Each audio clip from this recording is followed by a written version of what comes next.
गडचिरोली हा या देशातील पहिला नंबरचा जिल्हा म्हणून उद्योग क्षेत्रामध्ये येणार आहे आणि श्रीमंत जिल्हा. पण या जिल्ह्यामध्ये एवढा भ्रष्टाचार चालू आहे, तर हा श्रीमंत जिल्हा म्हणून कसा येणार आहे?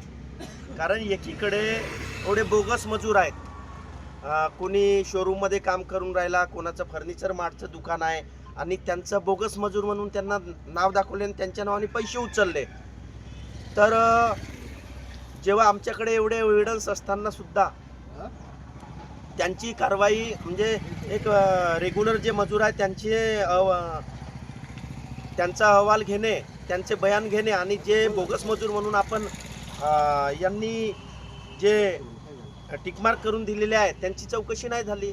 तर आमची अशी मागणी आहे की राष्ट्रीय मानवाधिकार संघटनेकडून की यांच्यावरती जर कारवाई नसेल होत, कारण 3 कोटीचा भ्रष्टाचार आहे, वनांनी नटलेला जिल्हा आहे आणि या जिल्ह्यामध्ये ज्या पद्धतीनं हे काम चालू आहे, तर अशा अधिकाऱ्याला तात्काळ सेवेतून बडतर्फ करण्यात यावा. 40-45 दिवस जर बसूनही न्याय भेटत नसेल तर इतर न्याय प्रणालीवर आमचा विश्वास ठेवावा की नाही? वनाच्या वरिष्ठ अधिकाऱ्यावरती.